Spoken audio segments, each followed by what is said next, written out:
I just wanted to say that I'm not looking for fame in here. I just play the Voltaic daily improvement method every night, and if you want, you can play along.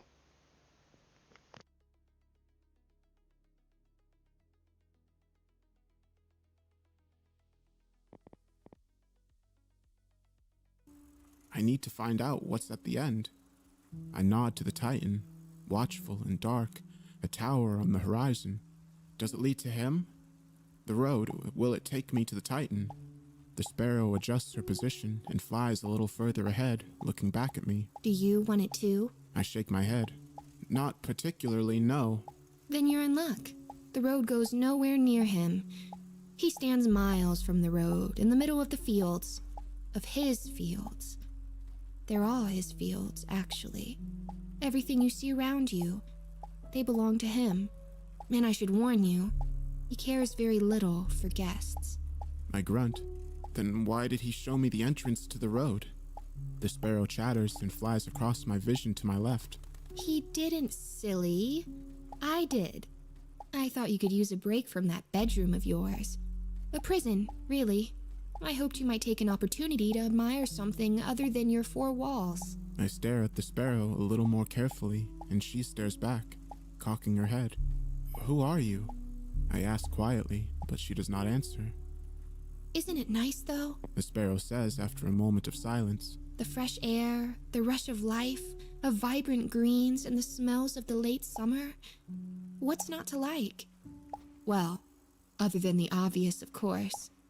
But don't tell him I said that. She chitters again, and I shoot a glance at the shadowy Titan, watching from afar. So why doesn't he like guests? I ask. This place is beautiful. It's like a dream or something. Some of the trees, these flowers, I've never seen anything like them in my life. I gesture to one such field. It is full to the brim with tall, white-stemmed, flowering plants, their petals large and flayed, fading from orange at the edge to blue in the center.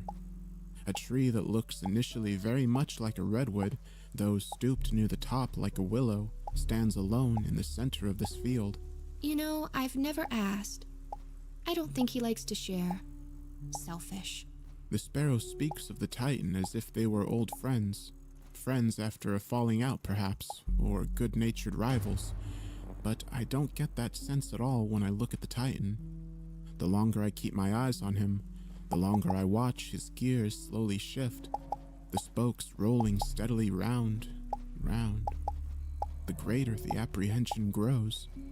A terrible and malicious disquiet that draws the moisture from my mouth and redirects it to the back of my neck, to my palms. I wipe my hands alternatingly on my shirt before turning them to the handlebars and looking away, back down the path of the road. I can still see him out of the corner of my vision, though.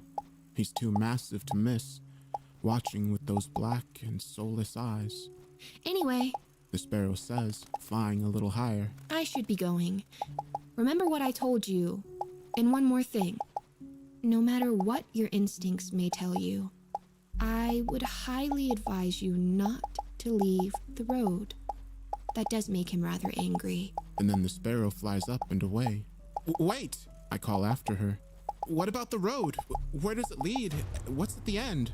But she either cannot hear me or has chosen not to reply. She's too high up, and she veers off and away, up and quickly out of sight.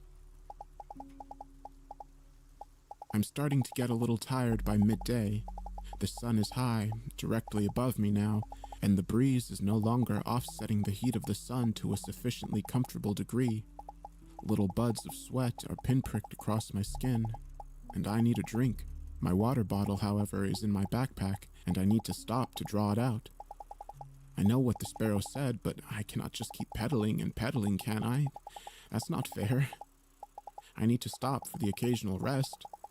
I slow the bike as if testing the waters, and slowly, carefully, bring it to a stop, watching the Titan nervously for signs of life. He does not stir. Cautiously, I step off the bike and pull off my backpack, reaching inside for my water. I take a healthy swig and look around me. It really is beautiful here. It's like someone turned the natural bloom up to 11. The clouds drift leisurely across the sky. The fields shimmer in their patchwork of colors. I reach down to pluck a flower from the grass at the side of the road. It's like a miniature sunflower, its petals silver in place of yellow. But as I draw it out of the ground, the petals disintegrate at once. Then the entire flower along with it. It dissolves into dust, gray and lifeless, and falls down through my fingers to the ground below. A breeze, a little stronger than the rest, blows cool down the road, and I shiver. Awkwardly, I climb back onto my bike and continue along my way, my water hooked now in the bike's holster by my handlebars. On I pedal, on and on. The heavy clouds pass across the sun, its shadow falling quickly over the fields, and a figure stands ahead, silently waiting at the side of the road. My heart begins to pump desperately in my chest. I stare at the figure as I approach, bringing my bike right down to its lowest speed without stopping. It's hooded in black, a long robe that flows down its legs to just above its feet, clad in iron shoes. Thin, rusted chains hang from the hood, and its face is shrouded in darkness. Appendages unseen stir against its chest and torso, twisting and rustling the robe. It's horrific. I can't pass by it. I just can't. So a good distance before I reach it, a few meters away, I bring the bike to another stop, resting with one foot on the ground and staring right at it. What did I tell you about stopping? Whispers the voice of the sparrow in my ear, and I jump for a second time. What the hell? I shout at it as it chitters and flies up out of my reach. What the hell is this thing? What's it doing here? An acolyte of the Titan. The sparrow replies, flittering away and playfully twirling around the hooded figure's head before returning to the bike. He can't hurt you, cyclist. Just as long as you keep pedaling. So come on, ride right past. It's okay. What the? I don't want to do that. Maybe I should turn back. Turn back? The sparrow laughs. Oh, cyclist, you can't turn back. Not now. It's too late. What do you mean it's too late? Questions. If you try to go in the direction from which you came, you will find, eventually, that the road has ignored you, that it carries on ahead regardless of your decision. You have committed. You wanted to see where it leads, you said. You want to find out what's at the end. I do not reply. So come on, right on by, quick as you can. I'm not convinced, but warily, I climb back onto the pedals and push myself off, watching unsettled as I pass the acolyte by. The air around it feels cold, very cold indeed. I swear when I'm directly across from it, I catch the hiss of whispering beneath the hood, but it lasts for only a second before I lose it under the rush of the breeze, and I leave the figure behind. I shoot one last look over my shoulder, but realize to my absolute horror that the figure is moving. The hooded acolyte drifts into the road, hovering just above the ground, its feet completely still. The chains that hang from the hole in its hood dangle softly as it abruptly turns and begins to follow me down the road, well behind but keeping pace. Shit! I shout, swiveling around, my blood running like icy water through my veins. The bike wobbles as I pedal faster, harder. I thought you said it wouldn't hurt me! I shout to the sparrow. What am I going to do? You can slow down for one thing. She titters. You're just going to tire yourself out, and then you'll have to stop. As I said, cyclist, you really don't want to stop. Not again. But it's going to catch me! I pant, pumping my legs around the pedals, shooting another look behind. The acolyte drifts over the road, following me, its shadow darker against the broken and overgrown cobblestone tarmac than perhaps it should be. No, it won't. It'll never catch up. It'll stay at that distance and will come no closer, nor fall back any farther. It won't and can't approach, just as long as you keep moving, cyclist. So don't stop, okay? Okay? I grunt, struggling with my fear. Okay. I look over my shoulder as I try reducing my speed just a little, and sure enough, the acolyte slows too. It matches my speed as the sparrow said it would. Holy hell, I mutter. What does it want? Where did it come from? The sparrow turns to look at me. She cocks her head. We all make mistakes, She says quietly. I was only trying to help. Just stay on your bicycle. Please, keep moving along the road. I will, I reply, glancing again at the acolyte. I will, but tell me, what's at the end? What's at the end of the road? I turn to look at the sparrow, but she is gone. I look wildly from left to right. Wait, come back! Don't leave me with that thing! But she is gone. I shoot another glance back over my shoulder. The acolyte follows, drifting, floating above the road. Whatever it has concealed beneath the robe around its chest, they shift and squirm beneath the dark material. I turn back to the road ahead. The beauty of the world around has become sharper somehow, bladed, more menacing. I notice more easily the glistening thorns of the roses. The hills in the distance appear taller and less forgiving, and the moss-covered, worn old wooden fence no longer seems rustic or charming, but instead they stand as a warning, a bitter warning from the forgotten and abandoned. I can no longer enjoy my surroundings as I did mere minutes ago. I cannot remove the constant, lurking presence of the acolyte from my mind. It poisons everything I see. Even when I'm looking forward, I can feel it. I can sense it just behind me. The only thing stopping me from constantly twisting to look behind me is the fear that I will hit a bump and fall from the bike. I'm taking the sparrow's suggestion not to stop a little more seriously now. The road goes on, the acolyte follows, and the Titan watches from afar. Evening now. I'm starving, my legs ache. I'm not going particularly fast, but I need to stretch them properly instead of just raising them alternatingly from the pedals for a moment's respite. I manage to pull a couple of energy bars from the front pocket of my backpack by shimmying it around to my front, but the more substantial meals are in cans. I don't really have a hope of getting those open in my current state, let alone finding a chance to cook them. The sky, like the flowers I saw earlier, fades from blue to orange. Clouds gather towards the horizon, full clouds, heavy clouds. I've been cycling effectively non-stop all day. I was able to piss with some effort and with a lot of veering across the road, but not without dousing one of my legs in the process. Disgusting, I know, but I dare not stop, not even for a moment. I've traveled for miles upon miles, but the Titan is so far away from my position that it seems like he is barely moving at all. My morbid curiosity has long since given way to a cold yet shimmering fright. I hit a bump in the road and lean forward, gripping tighter to the handlebars, and to my right, a blur of white and brown tells me that the sparrow has returned. This is torture, I mutter to her. What kind of place is this? I just wanted to know what lay at the end. This is what I get, is it? For getting out of bed this morning? The sparrow laughs in her high-pitched, sing-song voice. You can keep struggling if you wish, for as long as you like.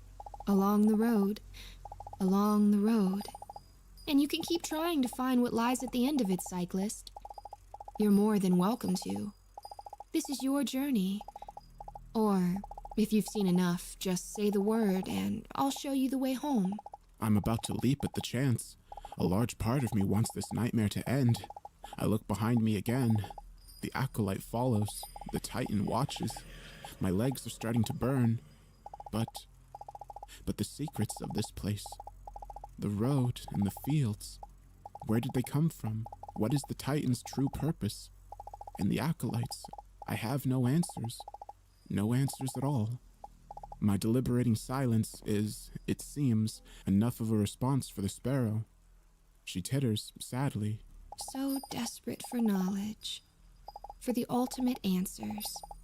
I've met so many like you, cyclist. She says sadly, her head turning momentarily to look over my shoulder. And then she is off. She soars up and away into the sky. No! I shout after her. Wait, please! I'm done, all right. I'm done. Please take me home. But I am too late. Once again, the sparrow has maddeningly flown away. I swear and slam my head against the handlebars, grunting with effort as I force my legs to push on. The sun sinks low in the sky, a sky that has become covered and clustered completely with shimmering storm clouds, shivering and set to burst. The scene around me is now a curious one.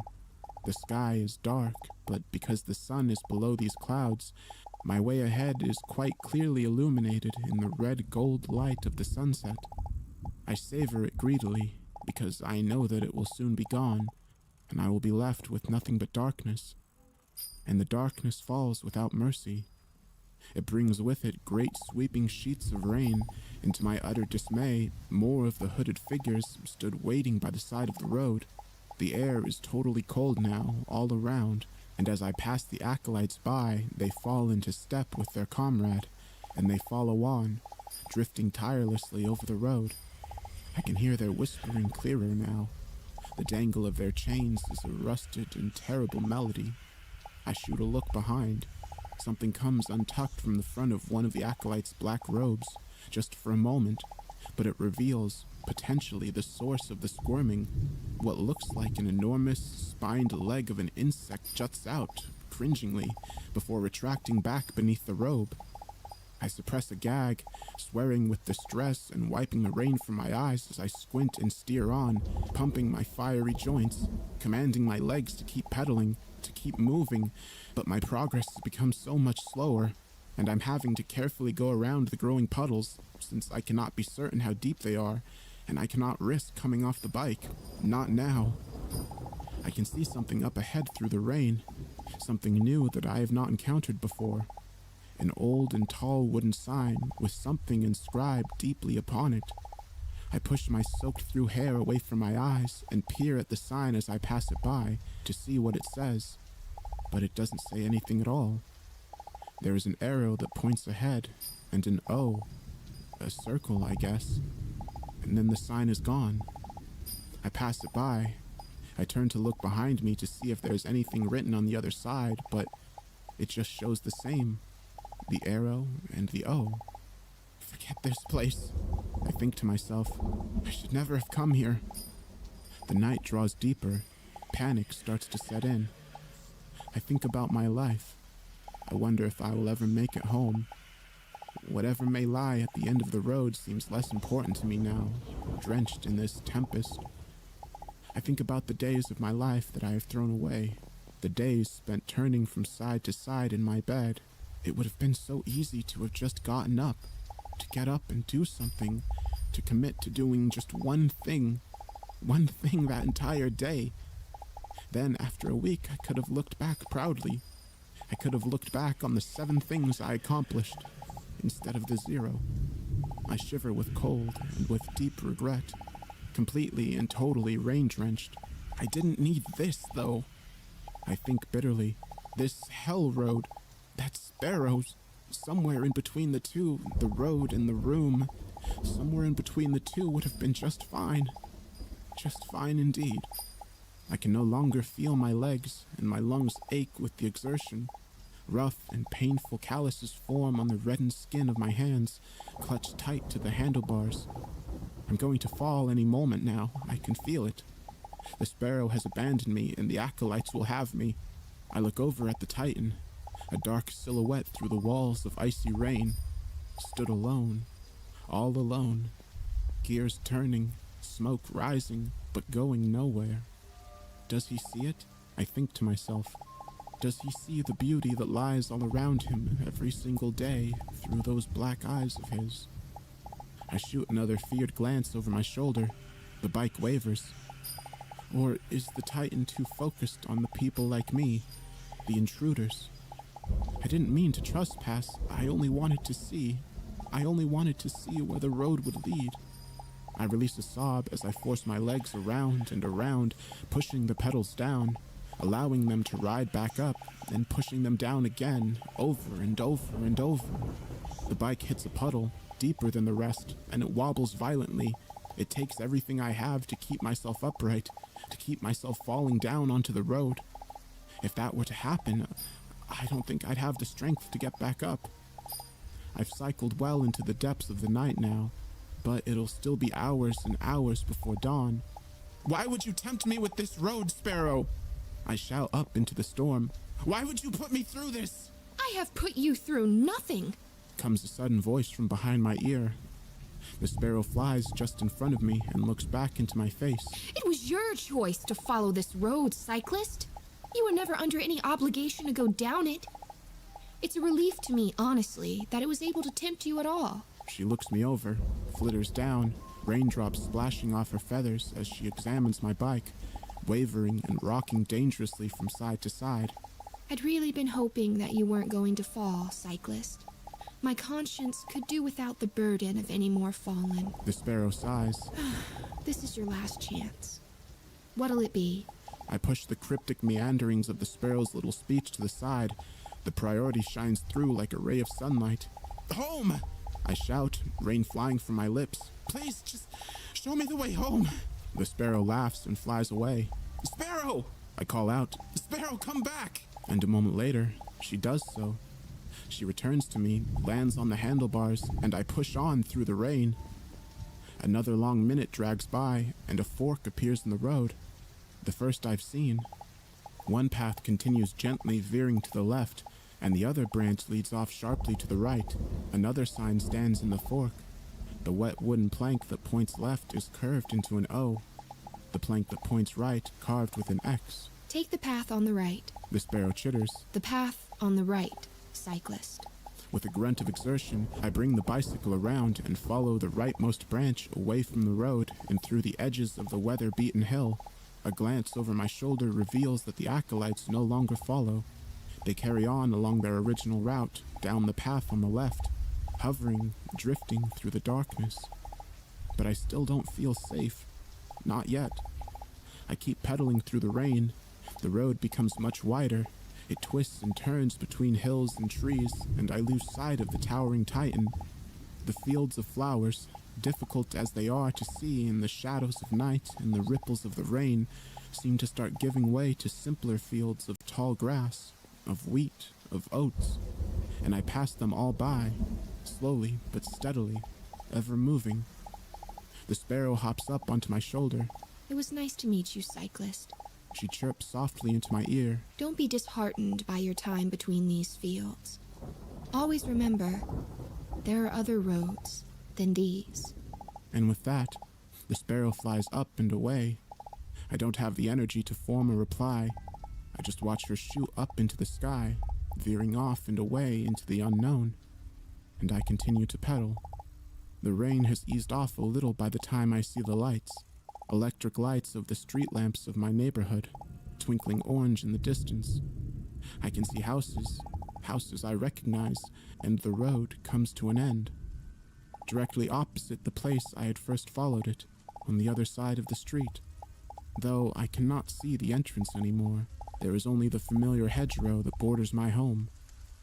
As the amber light from above falls over me, I bring the bike to a stop, and I collapse with it, staggering and stumbling to the floor with a series of thuds and splashes, sobbing and laughing in the rain, looking up into the sky as the droplets patter into the puddles beside my head. It's a time before I can muster the willpower to climb from the streets and into my house, propping my bike up by the front door and painfully making my way up the stairs and into bed. But when I do, I sleep with ease, and curiously, I awake with surprise. Contently, I breathe a little clearer, a little deeper, and despite the fire in the muscles of my legs, I find the strength to clamber out of bed. Why not? It's a wide old world, and there are plenty of other roads one can follow, after all.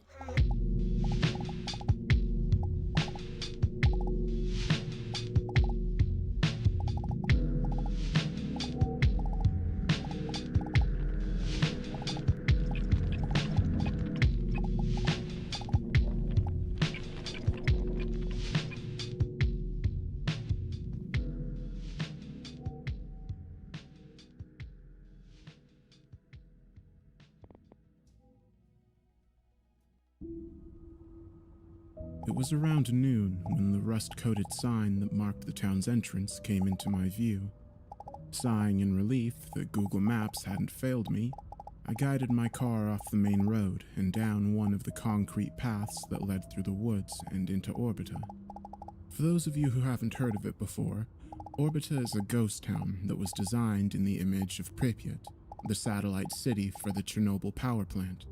Much like its inspiration, it too would have served as the closest satellite settlement for a planned nuclear power station. But the project was cancelled in the wake of the 1986 tragedy. Currently, there are only around 100 people living there, barring the occasional squatter that remains unaccounted for, and, well, something altogether different, apparently. As the dense forestry began to recede, I was greeted by a set of presumably abandoned high-rises, their uniform, brutalist aesthetic standing in defiance against the unkempt vegetation surrounding them, a jarring contrast between nature and industry. After graduating university, I started getting into urban exploration, which conveniently coincided with my passion for photography. At first, I was joined by a small group of friends, but they clearly saw it was more of a one-off adventure and weren't willing to travel beyond the few vacated sites that were close to where we live. Despite being strongly cautioned against it, I began setting out on my own, scouring the Ukrainian countryside for places that embodied that post-societal vibe that I was so determined to capture. I had already built a sizable portfolio by the time someone on a forum I was frequenting tipped me off about this place called Orbita. Given that my goal at the time was to eventually visit the iconic exclusion zone around Chernobyl, it had seemed like a decent starting point. No bypassing security outposts or hopping over fences required. Excited, perhaps unreasonably so, I parked my Volkswagen next to what looked to have once been a corner store, retrieved my backpack from the passenger seat, and stepped outside. The air smelled humid from the recent downpour, which had thankfully dissipated to a light drizzle, nothing my hoodie couldn't protect me from. Something crunched beneath my boots, causing me to wince and look down. A layer of shattered glass covered the street, glinting against the wet asphalt and sprinkled around other fallen rubble. As far as I knew, and also judging by the comparatively decent condition of the nearby playground, there were a handful of families still occupying some of the houses and 5-story flats, which reminded me of old-school dormitories. I had no intention of trespassing on other people's property, so I kept my attention solely on the conjoined 9-story apartment buildings that made up the majority of the ghost town and were clearly abandoned a long time ago. Flashlight in hand, I felt immediately in my element from the moment I walked through the dilapidated entrance hall. The ground floor was in about as good of a condition as you'd expect. I had to wade my way through literal heaps of trash in order to get to the stairs. Some of it looked recent and included items such as condom wrappers, beer cans, and discarded needles. I wasn't about to pick through any of that. The eroding walls were covered in crude graffiti, all of the classics from so-and-so likes to suck giant such and such to abandon hope all ye who enter here. And of course, a few tastefully scribbled swastikas for good measure. Places like these usually reek of human waste, so I was glad there wasn't much of that at least, with the exception of a few suspiciously tinged corners. Fresh signs of vandalism and squatting persisted as I skipped past the first couple of floors. The corridors were narrow and had doorways spread evenly on each side, leading into decent-sized apartments comprised of 2 main rooms. Often the walls dividing them had either crumbled or hadn't been raised in the first place. In the interest of preserving daytime, I limited my exploration only to the sections that looked somewhat lived in. I won't lie. After a few hours, my enthusiasm had definitely fizzled out. It wasn't like I went in expecting to uncover some mind-blowing piece of Soviet history, but I couldn't even find anything worthy of a memento. Each floor was near identical to the last and had been thoroughly cleared out, leaving only mounds of construction debris behind. I was surprised that some of the exposed rebar hadn't been ripped off the walls too. I only had time to explore a single complex, of course, but I somehow doubted that the neighboring ones had much more to offer. Eventually, I made my way onto the central roof, where I spent another hour or so indulging in some amateur photography, for which the gloom of dusk provided a suitable backdrop. Just thinking about the long drive back home caused me to internally groan.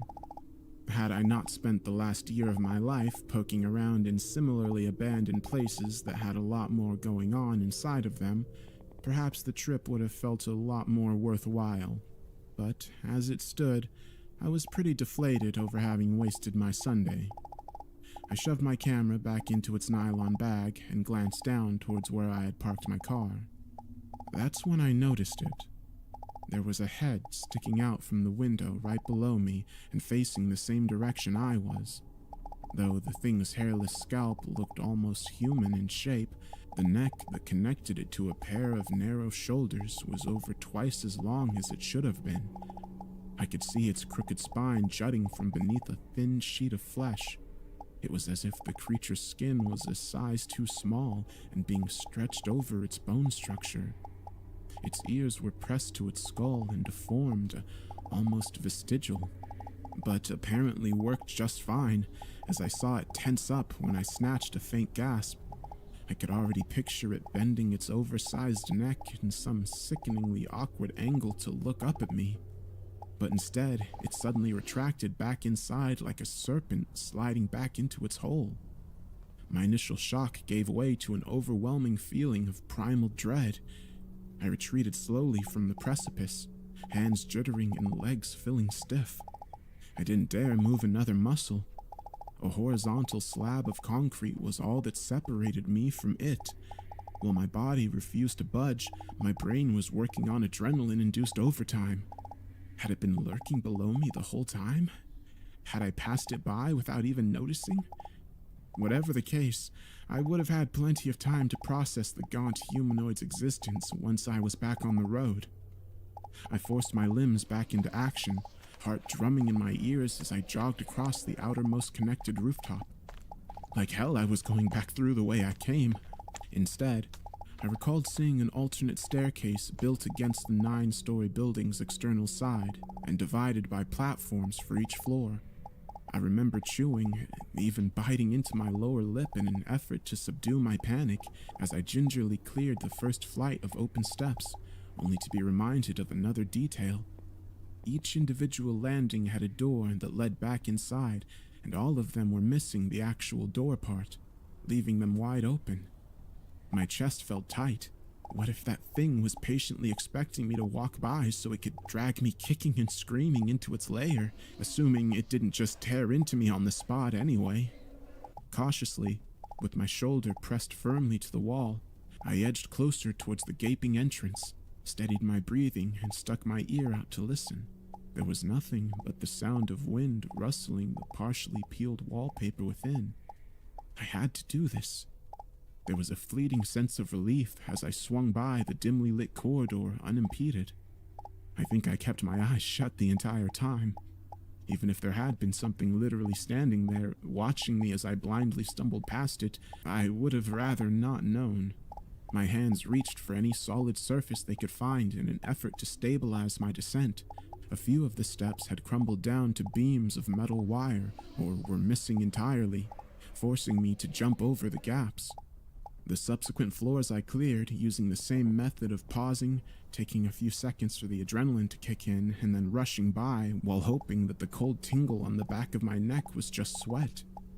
I was over halfway to the bottom, and though I was still scared out of my mind, the feeling of progress provided some much-needed encouragement.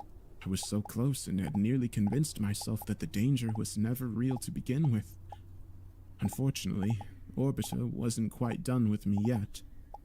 A sudden force, no doubt originating from the yawning darkness behind me, shoved me toward the edge of the second-floor landing. It was like the proverbial rug had been pulled out from under me, only there was nothing but a free fall waiting beneath it. I never even saw the ground coming. I only felt it, felt as my feet absorbed the impact first, and then quickly buckled when the rest of me came crashing down. There was a cracking pop in my ankle, followed by a sudden surge of pain that traveled up my right leg. I would have screamed had there been any air left in my lungs. The whole world was spinning. I couldn't tell up from down. All of the terror from before finally bubbled to the surface, exploding in a frenzy of raw emotion and panic. I dug my fingers into the mud and began pulling myself towards my car. The rain had soaked through everything, leaving me to desperately claw through the pliable soil in the hopes of sustaining a grip. I split my nails on rocks, uprooted fistfuls of grass, grasped for anything that could help bring me closer to my sole means of escape. Though I was in too much of a panicked state to stop and inspect the damage, I could tell that one set of toes wasn't pointing in the right direction. Shards of glass and who knows what else shredded through my arms and torso. I crawled along the asphalt next, leaving a gory smear across the street and up the sidewalk. Wheezing, I propped my back against the grimy bumper of my Volkswagen and began patting at my pockets. Thankfully, the keys were still there. Operating on pure survival instinct, I had somehow managed to hobble over to the driver's seat, where I proceeded to fumble with the ignition. The sound of the engine starting came like an answer to all of my wordless prayers. The headlights flicked on. I slapped my injured palms over the cold steering wheel and then pressed my forehead to it as well. A concoction of tears, sweat, and blood rolled off my chin. My head was ringing as if someone had fired a gun right next to my temple. I was drifting in and out of consciousness. My vision was getting foggier by the second. I couldn't afford to pass out, though. Looking up, I half expected to be met with the figure of my assailant standing in the headlights, but the path ahead remained mercifully unobstructed, at least as far as I could tell. The sun had long since dipped behind the impenetrable tree wall that surrounded the town. Darkness descended upon me like a suffocating mist. Mind-numbing pain radiated throughout opposite ends of my body, making it near impossible to think rationally. There were pieces of glass protruding from my forearms, which the incessant blinking of the dashboard made sure to highlight, along with the strip of flesh hanging from one of my thumbs. The sight alone left me feeling lightheaded. I didn't need a doctor to tell me I was losing a lot of blood. I had a first aid kit in the trunk, but before I could even entertain the idea of going out and retrieving it, a sudden thump to the top of my car whipped me back into my seat. The entire vehicle shook from the initial impact, followed by the creaking of suspension as whatever had landed atop it began to slowly shift its weight around. The roof sagged beneath the creature's mass, clearly outlining its position. Not that it seemed too concerned with subtlety anymore. Once again, there was a barrier between us, though this one didn't feel nearly as reliable. I heard disgusting, muffled squelches over the droning of the engine. My heart sank to my stomach. By the time I felt the thing's presence concentrated right above my head, I had already started hyperventilating, only for my breath to get stuck in my throat when a pale hand was pressed against the upper corner of my windscreen. It possessed only 3 fingers, none of which looked opposable and ended in bony talons. The creature tapped its claws against the window. It was toying with me, taunting me to come out of my flimsy little box and face it. Even if I felt suicidal enough to comply, fear had firmly rooted me in place. The tapping turned out to be a distraction, however, as another one of the appendages effortlessly shattered through the rear door glass. Shards exploded over the back seats. Something long, pinky, and flexible started squirming its way inside. A final surge of adrenaline coursed through my system. I grabbed the stick shift, put the Volkswagen into gear, and slammed my broken foot over the gas. The pain was indescribable. I shrieked in agony as the car lunged forward. The creature's hand was forcibly retracted from my field of view, leaving only scratches behind, and I heard the distinct sound of my unwanted passenger hitting the pavement outside. I refused to waste even a second looking back and just kept driving. I had no intention of slowing down until I was out of those godforsaken woods, and Orbiter was nothing but a dark, distant silhouette. I can't say how far I got until I eventually blacked out from my injuries. I can't tell you the name of the man who found me and drove me to the nearest clinic. Not sure what happened to my car. I think it's still out by that road, along with most of the equipment. I might go back and try to retrieve them someday, but it won't be anytime soon. What I can tell you is, Most places out here usually stay abandoned for a reason.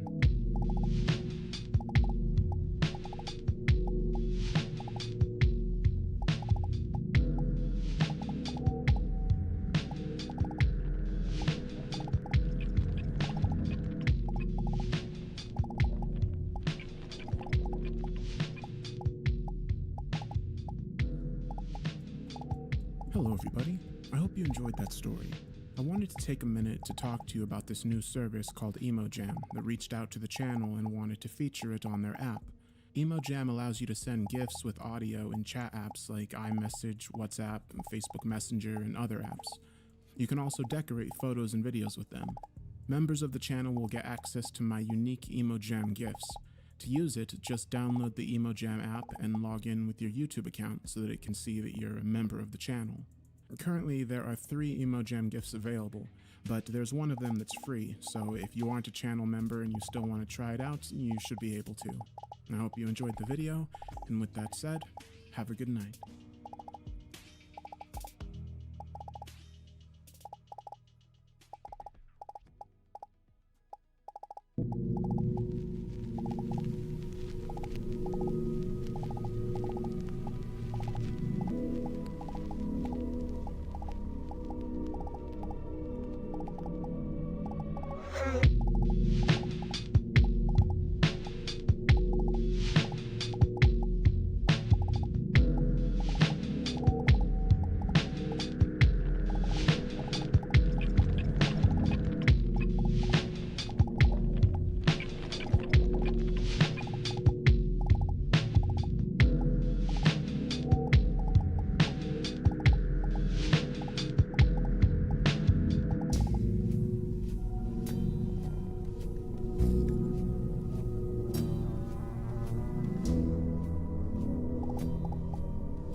I've spent the last hour Googling the name of my hometown. Nothing is there. All of the local schools, all the local restaurants, gone. Even my social media is kind of messed up. I can't find any of my friends online. I can't find anybody. I'm actually kind of freaking out about it. Has anybody ever experienced anything like this before? Don't believe me? Try yourself. Fullerton City High? Gone. Fullerton Middle? Gone. Fullerton Elementary School? Gone. Fullerton City College? Gone. that preschool behind the tire place and next to that McDonald's, which my mom took us to growing up. You get the idea. All gone. Thousands of people, dozens of places I can't find information for anywhere. It's like we disappeared. I can't even reach the cops. I wish that were the only problem. My family and I woke up this morning to a total blackout. Every single house on the block lost power. That does tend to happen out here in the valley, often enough that my older brother Mark rigged his computer to get a connection via satellite. The two of us are currently crouched beside the generator, desperately trying to get a handle on the past few hours. My parents are panicking. They won't say anything. They won't say why, but we have our suspicions. I saw something in the woods last night. Right before the power went out, when it was still dark outside, Mark woke me up and pulled me over to his bedside window. He pointed frantically into the trees behind our house. It was raining. The mist made it difficult for my eyes to adjust, but after a moment, something big darted towards the neighbor's back porch. A thick branch fell in its wake. Then somebody screamed. My parents rushed into the room right at that moment. I guess they had heard the commotion and freaked. Mom beckoned for us to get away from the window. I gave in right away, because my parents can be scary when we don't listen, but Mark lingered there a little while longer. I didn't see what he saw. Mark whispered that he saw somebody running. He said it looked like they were running away from something. My father turned off the lights. I found that odd, and pushed my brother aside. He squinted out the window in silence. Finally, after what felt like an eternity, he concluded nothing was there, just the wind and the trees. Then, the power went out. My parents have been acting weird ever since. During the day, my mom tried to keep us in the kitchen. She made breakfast, lunch, and dinner over the fireplace. She even broke out a board game in the afternoon, and we played for a couple hours. She kept asking about schoolwork or football or baseball or anything but the odd situation we were in. We tried to change the subject, tried to ask her what was happening outside, but it was no use. She ignored our questions. My father had a wild look in his eyes. Mark and I can't recall anything like it. He kept rushing to check the window every few minutes. Then he would sit down to check his cell phone, then back to the window, then back to his phone, like clockwork. Each rotation left him more agitated than the last. The cable didn't work. The internet had been spotty. There was really nothing to do but read a book or play a game. Mark asked to go for a walk before dinner. I thought Mom might pop the temple out of her forehead. Nobody goes outside. She snapped. There could be live wires on the ground. Mark snorted. Watch your attitude and keep the windows closed. I asked why, and she just stared at me with these deadly, fearful eyes that made me really uncomfortable. She looked like she wanted to tell me something, but my father answered instead. I didn't even realize he was listening. Nobody goes outside. I returned to my book without argument. I found one of my mom's old Stephen King collections and stumbled onto a story about rats in a basement bigger than a man. Time moved a little faster while I read. The walls of my house started to evaporate. It didn't take long for my imagination to disappear down the stairwell in the story, plunging further into the darkness with each step, listening to the untold things move around me perilously through the blackness. Somebody knocked on the door around 10 p.m. After an entire day of endless boredom, I thought this might be salvation. Maybe a maintenance worker, maybe a neighbor, maybe my friend from down the block finally convinced his mother to traverse the minefield of imaginary live wires. I got up from my chair to answer the door. My father sprinted across the room to block me. I don't think I'd ever seen him run before. He put his hand over my mouth. I tried to protest. He squeezed my arm. He didn't look angry. He looked scared. His eyes were on fire. It grew quiet outside, like somebody was listening. One finger over his lip told me to shut up. I looked over to my mom and saw her doing the same thing to my brother. He looked like he wanted to cry. The knocking resumed. The pace was pleasant at first, your typical formal but friendly. Then a pause. Then I was confused. Why were they scared? Why would a burglar knock? I thought that this could be somebody who could tell us what was going on, and it annoyed me that my parents were paranoid. So I got the idea to try saying something anyway. Not my best thought. Help! My father grabbed me by the throat and pushed me up against the wall. His sweaty palm slipped against my mouth. He raised one finger to his lips and held it there. My brother whimpered in the corner. The door hinges whined from the pressure of the knocks. My father reached into his pocket with the hand that was formerly placed around my neck. I knew he had a knife in there. And just as soon as it had started, the knocking stopped. The house got quiet again. My father let go of me. It's been hours since the knocker left. My parents still won't talk to us. My mom is sleeping on the couch. My dad is sitting in front of the door with a gun across his lap. Can someone, anyone, please tell us what is happening in Fullerton City? I still can't find anything online. We are available through message and comments as long as our connection holds. I don't think I'll sleep much tonight. It's too quiet. Do you know what happens when you search online for Fullerton City now? This post comes up. I'm not quite sure how to describe that feeling. We are a community of hundreds, if not thousands of people, each with countless stories and worries of their own. You are only hearing one of them now. I cannot understand how our digital footprint could disappear overnight, but here we are. Day 2 in a missing city. I didn't get much sleep last night. Mark spent most of it glued to our bedroom window. He woke me and called me over every now and again. Sometimes he saw flashes of light in the distance. Sometimes he saw movement in the trees. Mostly, we saw fog. Thick blankets of it descended on our house like a comforter. It also never stopped raining.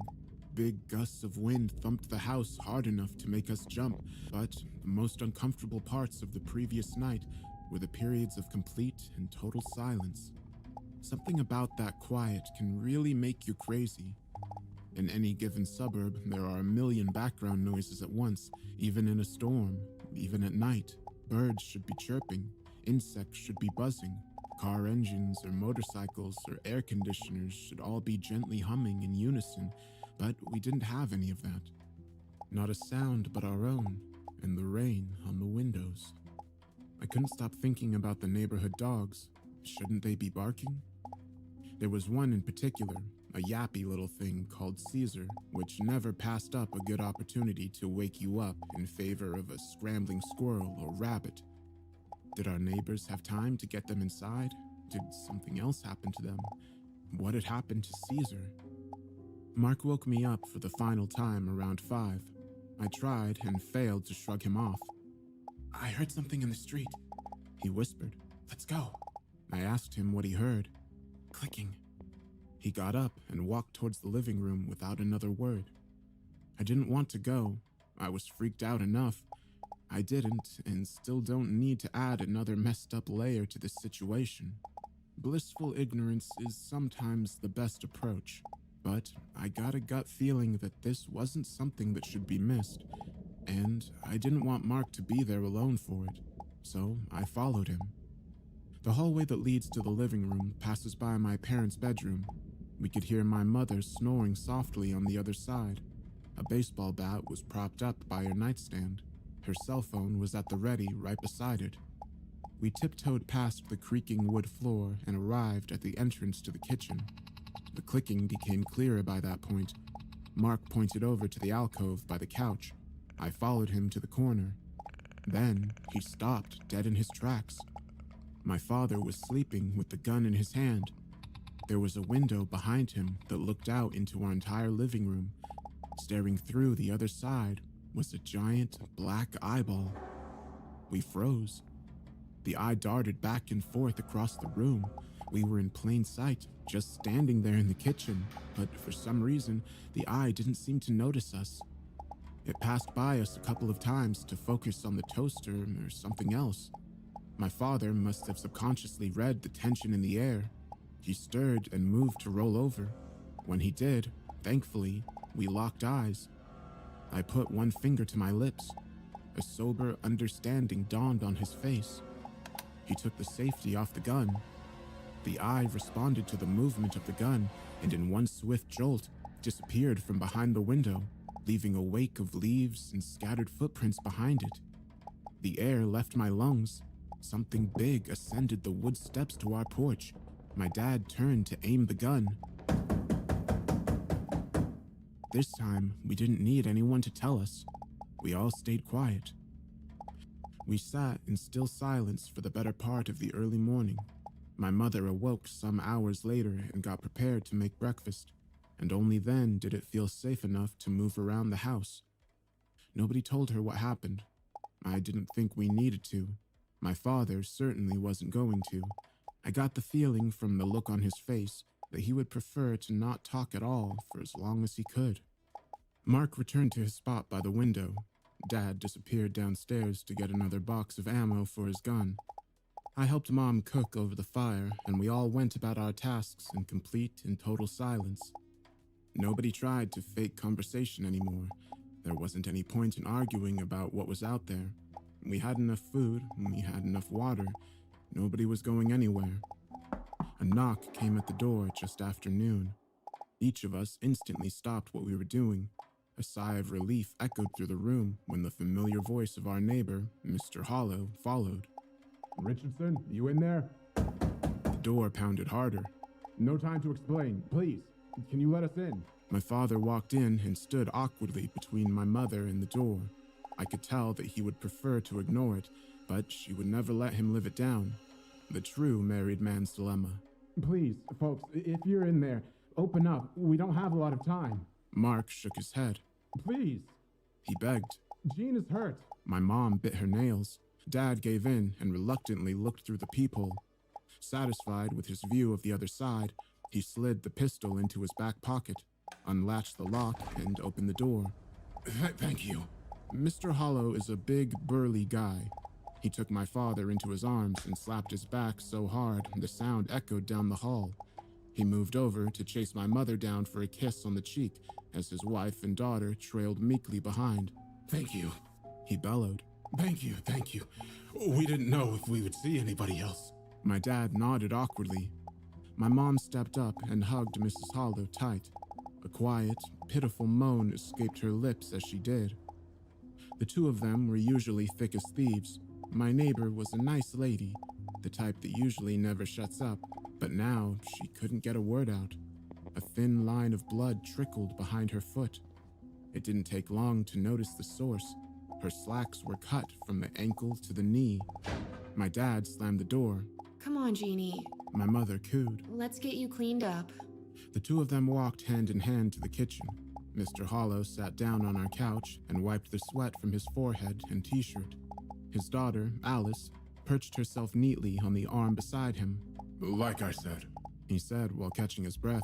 luckily we found somebody. My dad nodded again. Did you see it? Mark asked. Whatever's out there, I mean. Mr. Hollow stared back at him. He took a second before he spoke, like he wanted to pick his words, which didn't quite fit for a guy like him. One of them got into the house, He said definitively. an open window downstairs. We trapped it in the basement. My father held up his hand. Didn't feel safe staying there, though. My father interrupted. Enough. He whispered. Take a break, Mike. Let's talk. Mr. Hollow nodded in bewilderment.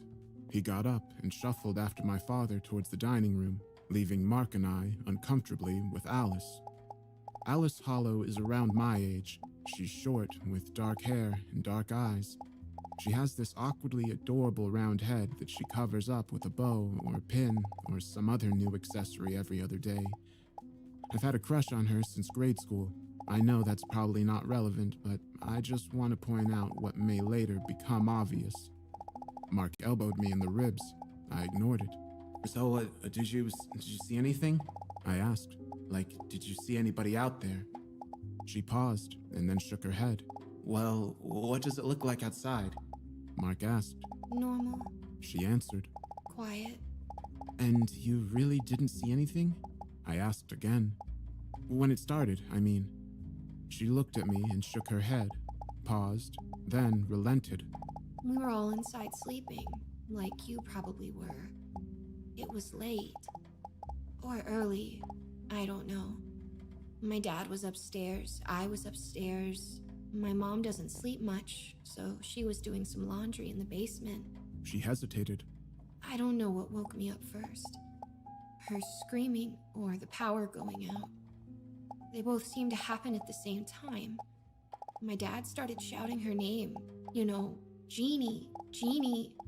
And my mom was just wailing from the basement. We both got to the kitchen and we could see her running up the steps. She was screaming at my dad. You know, close the door, close the door. But my dad couldn't stop looking at whatever was behind her. He just froze. Right, Mark whispered. Can't blame him. So I reach out and slam the door, just as my mom makes it through. And something wedges itself in the doorway. Holy shit, I murmured. What was it? I don't know. Something thick and sharp. Like a claw, I guess. It was wet, too. It left a stain.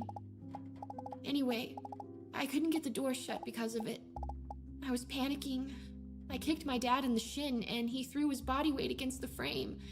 The lock finally clicked, and we heard whatever it was fall down the stairs on the other side. She paused. It didn't come up again.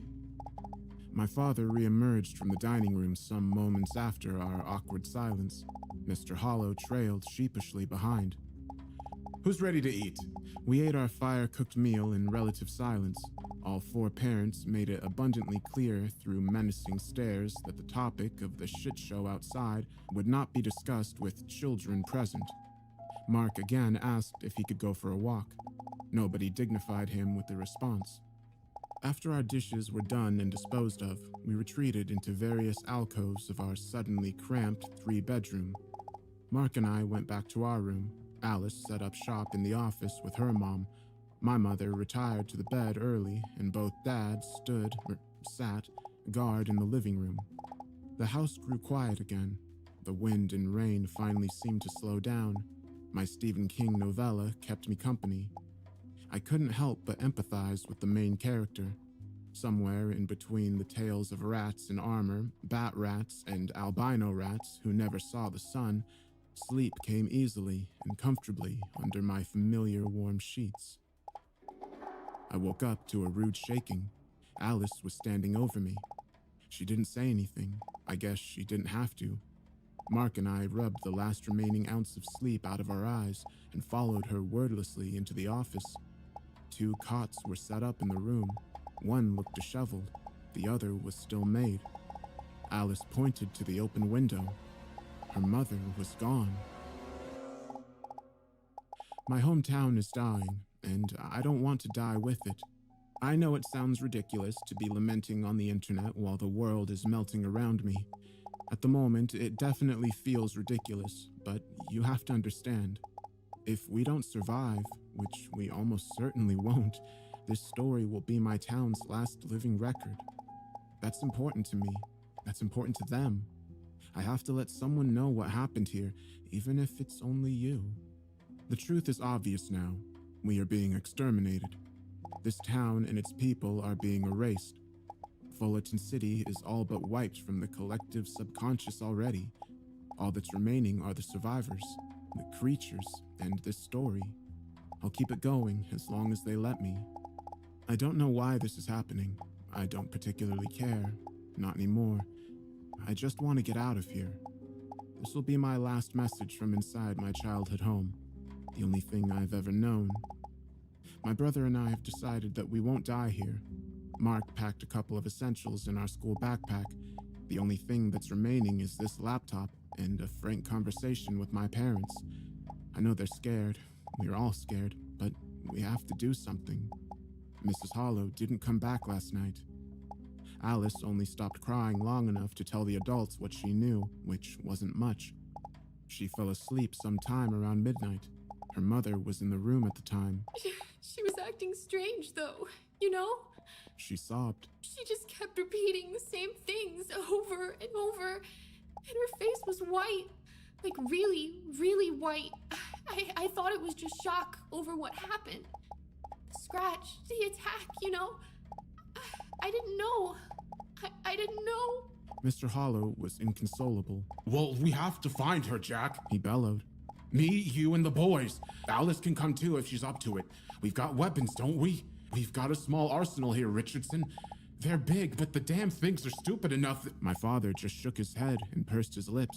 Nobody is going out there. The hell they're not.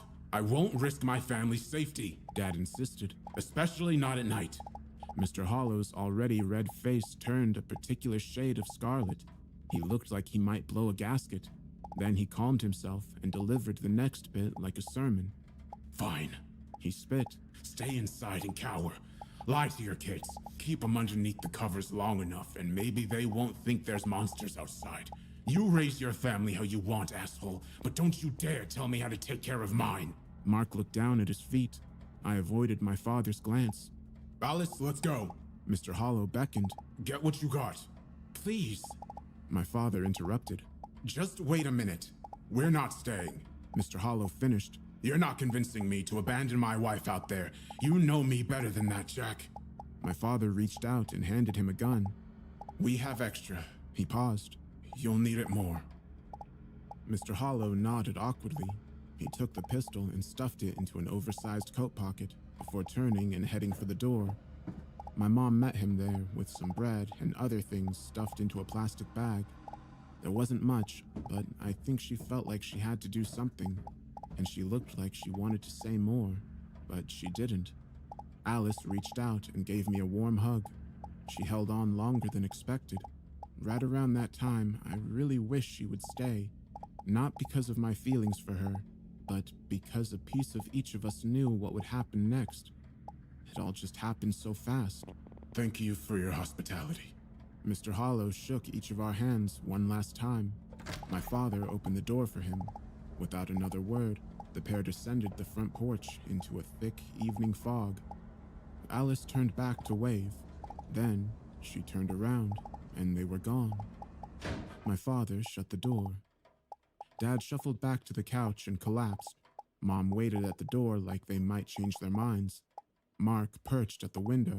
He looked over and shook his head at me as if to say, "Not good." Just as an all too familiar clicking echoed down the block. I could feel my body instinctively tensing. I had no true preparation for what came next. The sound started quietly before it seemed to fill the air. Soon, it was as if 1,000 crickets suddenly invaded Fullerton and all decided to chirp at the same time. The ringing, awful cacophony of it was deafening. Somebody outside screamed. I couldn't tell if it was a man or woman. The chirping erupted even louder and seemed to devour their voice. My father held his head in his hands. He motioned for us to block our ears. My mother started to cry. Underneath the clicking, underneath the screams, one word became clearer as it was repeated over and over again in the distance. Jeannie! Jeannie! Jeannie! The gun went off soon after. Jeannie! One shot at first, then 2, 3, 4 in quick succession. Somebody else started screaming. I knew that had to be Alice. The pain behind the screams made my stomach turn. The gun went off one more time. Jeannie! The clicking dissipated. The screams stopped. And then, it was quiet again.